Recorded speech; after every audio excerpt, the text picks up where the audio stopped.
Are you tired of the violence, tired of the injustice, police brutality, rampant discrimination, lack of gun control in this failed biased socioeconomic experiment called America? Or maybe you need a break from the relentless grind and want to regain control of your destiny, your wealth, your health, and your purpose. DiversifiedGame.com has the right course for you. Prepare for my first trip to Africa. Looking to reconnect with your roots, start a new business, or just a fresh start. Africa, aka the motherland, is waiting. Don't let the Chinese and the Mzungus have the fun and also take over the motherland. From Cairo to Mombasa, from Dakar to Cape Town, Africa has something for everyone, from business opportunities to the most amazing people, safety, leisure, and landscapes. The opportunities abound. It is time for the diaspora to reconnect with their roots. Time to reconnect with the birthplace of humanity. Africa is the last frontier. Get your head in the game and reclaim your legacy. The writing is on the wall. Babylon is falling. Give up the stress, grind, and violence inflicted on our people on this continent and prepare for a journey of restoration enjoyed by connecting with the land of your ancestors. Check out our new course and kick off your adventure at DiversifiedGame.com.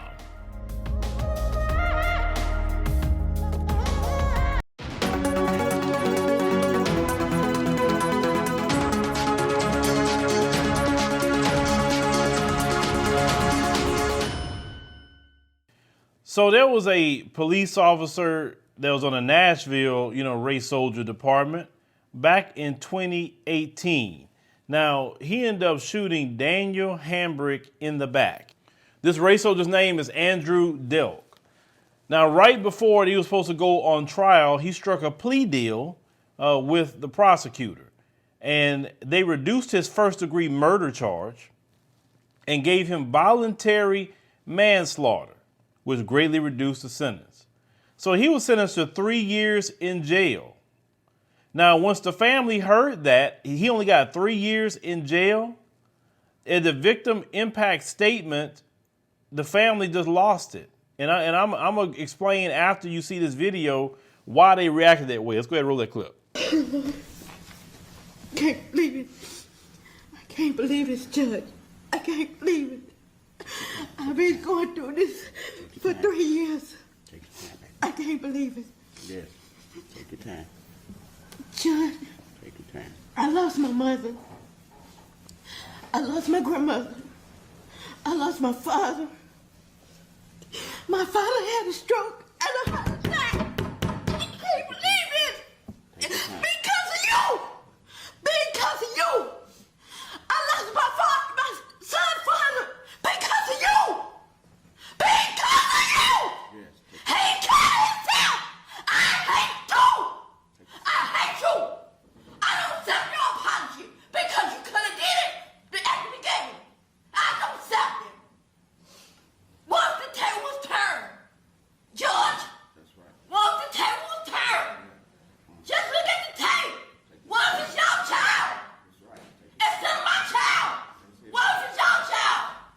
It'll be a different story. Go ahead. What if it's your motherfucking child? You white motherfucker. Come in, some motherfucker. You bastard. You bastard. I hate you. Roger, I hate you too. You black motherfucker.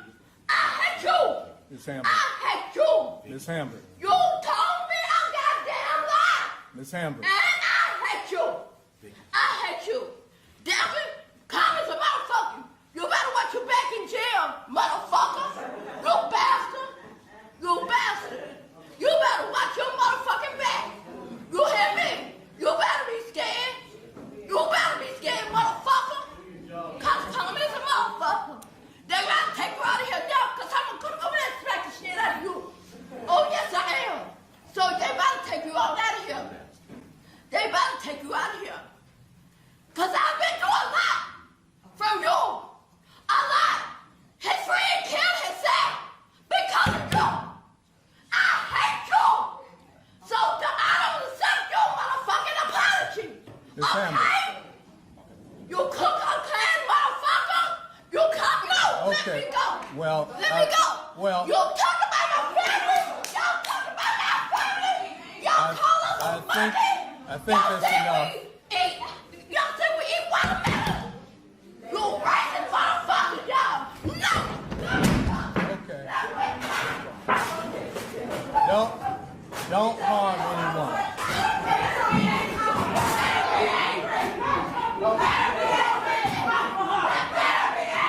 Don't come up here.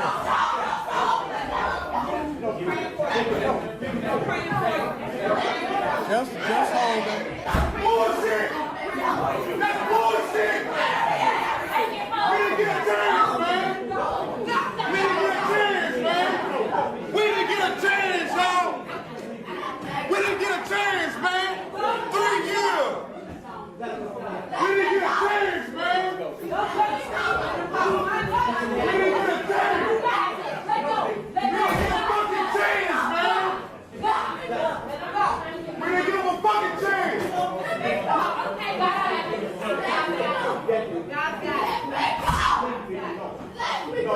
We didn't get a fucking chance, man!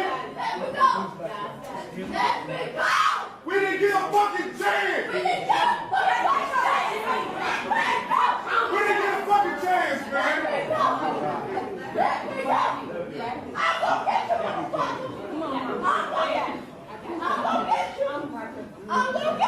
didn't get a fucking chance, man! We didn't get a fucking chance, man! I'm gonna get you. I'm gonna get you. No, don't take me out. Leave me alone. Leave me alone. Don't touch me, man! We didn't get a fucking chance, man! Don't leave me down.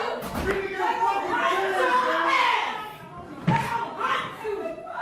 For the rest of your damn life, folks. Now walk for goddamn it twice. You're a fucking coward.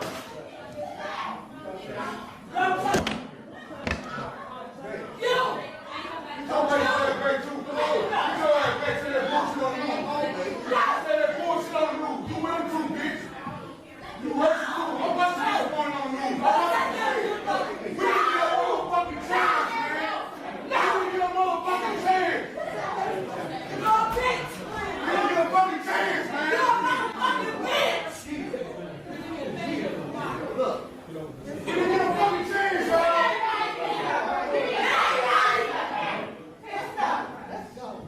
This motherfucking shit ain't right.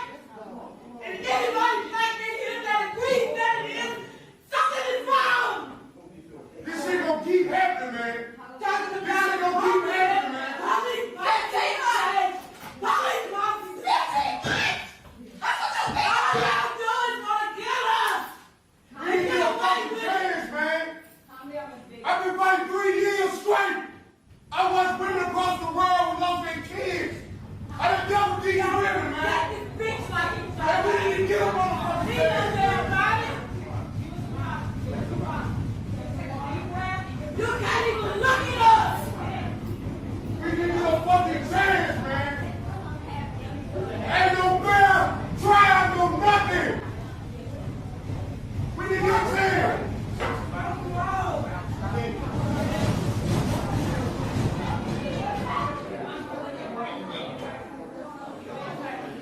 We didn't get a motherfucking chance, man.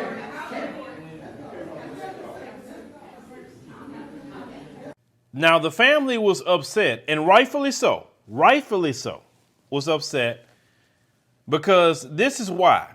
He got a 3-year sentence, but he's likely to serve only 18 months, a year and a half. He's not going to be on probation or parole required. You understand? When he get out in 18 months, he going to be good. No probation, no parole. He only have to, that's basically just serving half your sentence. That's all it is. And you get to go back to your life without being on papers for another year and a half. This is why the family was upset. Now, this is a statement the family said. It said, I am against this so-called plea deal. I'm against the way the state and the defense join hands to protect this racist, biased, anti-black criminal system. It said, my son was murdered on video by Nashville police. It said, my son has a right. He has a right to a public jury trial. I want citizens of this community to render a judgment. Now, I'm going to tell you another trial where you'll see the prosecutor and the defense holding hands. The Trayvon Martin trial. If you watch that trial, the prosecutors was just basically letting the defense do whatever they wanted to do. They didn't object to anything whatsoever with George Zimmerman. They were literally sitting there. Like, and people look like they're not going to object to that. You know what I'm saying? Like, they just ran straight over because they made a backroom deal. They said, look, we didn't want to arrest him anyway, but because of public pressure, all the Black Lives Matter, we didn't want to bring no uprisings here to Nashville. So we're going to have to arrest him and charge him. But you know what? Look, strike a plea deal. We will reduce that first degree murder to voluntary manslaughter. He going to have to do some time. He going to have to, but it won't be much. So we'll give you the 3 years, get out in 18 months. And when you get out in 18 months, you ain't got no probation, no parole. You good. You don't have to worry about anything. Only if you are a Mzungu in this country, you get a deal like that. Only. This is why I love to see the unraveling of this system that's constantly happening. Because those days of you just, because of your skin color, you get away with murder, you get away with everything. You're never held to account for anything that you do. This is why your system is unraveling. And you think you're going to get this system back the way you had it prior to COVID? No. It ain't happening. Because you know why? Because you was too wicked and evil. That's why it ain't never coming back good for you. It's unraveling before your face. And as the minister talks about the unraveling of a great nation, it's happening. Because you think that you are superior and that you can get away with doing whatever you want to do to black people. And you shouldn't go to jail, or if you do go into jail, it's a slap on the wrist because they didn't want to go there in the first place. Because you know why? Everybody look like you in the prosecutor office. That's why. The majority of the judges look like you, and you cover for each other. You don't really want to put each other in jail. Now, if there's somebody black, oh, shoot, that black officer had a book thrown at him if he would have shot a Mzungu male in the back like that. And then you had this judge. Now, see, judges can reject a deal, too. They say, well, he took a plea deal, and he want to do this. The judge say, no, that's not enough time. Judges can actually do that. And so y'all have to go rework that one. No. I don't accept them terms. Because on a plea deal, a judge got to sign off on it. And this is why the sister had directed her anger at the judge, too. Because you got a so-called black judge sitting up here going along with that. And you got some black folks, I told you this a long time ago. The reason why white supremacy continues is because black folks participate in it. Black folks participate and keep it going. If black folks completely remove themselves from that system and did on our own and focus everything in-house and not participate in that system by financially participating in it, participating in their political structure, and you got this belief that something will happen. Look, politics is important in the black community, but you do that locally in your cities where you have the power. You know, when people, I think some guy come on my page talking about, y'all don't want to talk about what we can do. Like, listen, I say everybody told you what to do. Everybody. You just don't do it. Your politics is supposed to be local.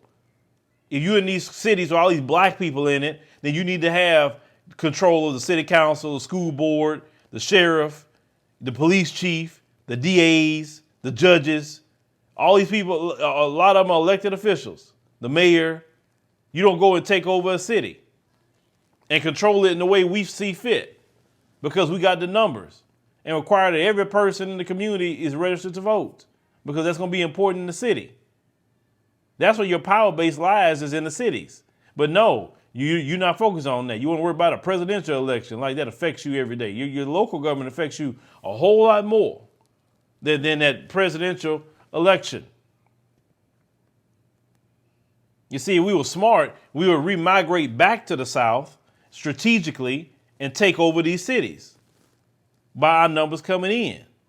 But we'd rather stay in states where there's hardly no black folks, we have no political power, we have no numbers, no anything.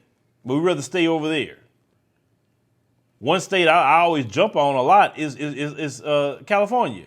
Oh, California this, California that. You don't have the political power in California. You don't. The majority of the homeless people are black people in California. You got a state tax.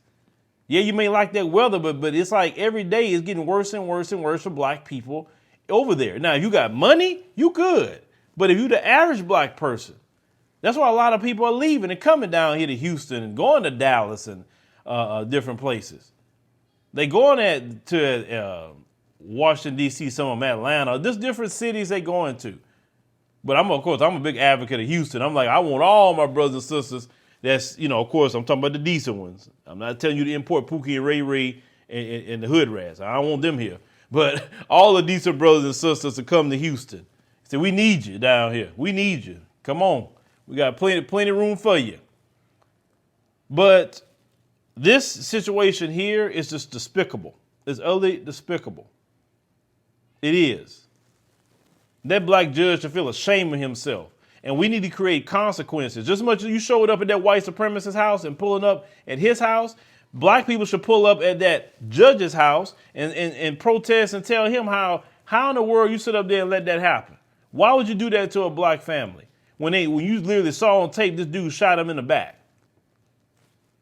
How could you do that? I believe we should be more aggressive in our accountability when it comes to a black politician. Because you want to come after the Mzungu ones. Why don't you go after the black ones? Matter of fact, the black ones is selling us out a lot more.